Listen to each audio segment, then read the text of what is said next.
Bonsoir Linda. Bonsoir Mohamed, vous allez bien? Ravi de vous retrouver, vous, ça va? Ça va bien. Alors dites-moi. Moi ça va.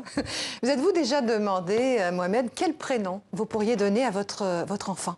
C'est une question que se posent tous les futurs parents, hein, et très souvent, on va simplement donner un prénom qu'on aime, qui sonne bien, qui s'articule bien avec le nom de famille. Linda. Mohamed Kassi, par exemple, ça marche assez bien. Linda Giger. Hein? Linda Giger, c'est pas mal. Merci papa, merci maman. Mais il arrive qu'on se sente dépassé face au choix, à l'immense choix qui s'offre à nous. Alors, il y a une solution.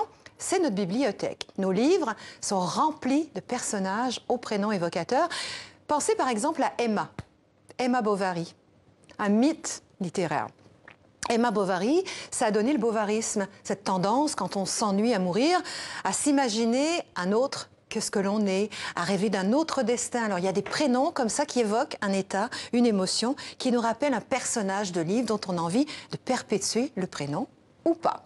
Alors si je vous raconte ça ce soir, c'est pour vous présenter ce très bel ouvrage qui vient de sortir aux éditions Le Robert, je fais de la pub ce soir, et qui s'appelle Un prénom d'héroïne et de héros, ou l'inverse, ça dépend dans quel sens on le tient.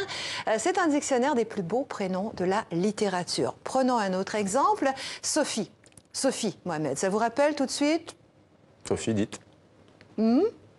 Le choix de Sophie, peut-être, de William Styron, ou encore Les Malheurs de Sophie, bien sûr, de la comtesse de Ségur.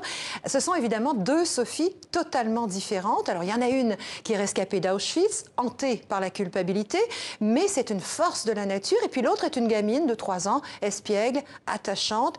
Eh bien, cette petite Sophie a inspiré énormément de parents, puisque son nom a connu un grand succès au 19e siècle, à l'époque de la parution des Malheurs de Sophie. Sophie est encore aujourd'hui l'un des prénoms féminins les plus répandus en France. Alors je pourrais bien sûr vous parler d'Alice, au Pays des Merveilles, et de sa curiosité, de son audace, ou bien du petit Nicolas, si jovial, si attachant, mais puisque c'est vous, Mohamed, je vais vous parler de Momo, hein? La vie devant soi, d'Émile Ajar, pseudonyme de Romain Gary, l'écrivain aux 2 prénoms.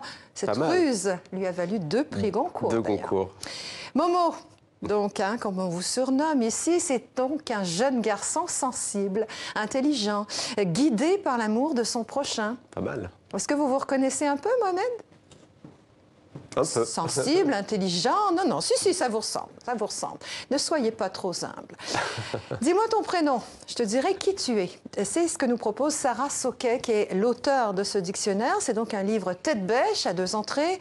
D'un côté les prénoms masculins, de l'autre les féminins, avec une parité parfaite. Alors, si vous êtes de ceux et celles qui n'aiment pas leur prénom, si vous êtes en quête d'héritage littéraire autour de votre prénom, ou si vous cherchez un prénom pour votre enfant, eh bien, ce livre pourra peut-être ajouter une touche romanesque dans votre vie. Un prénom de héros et d'héroïne aux éditions Le Robert.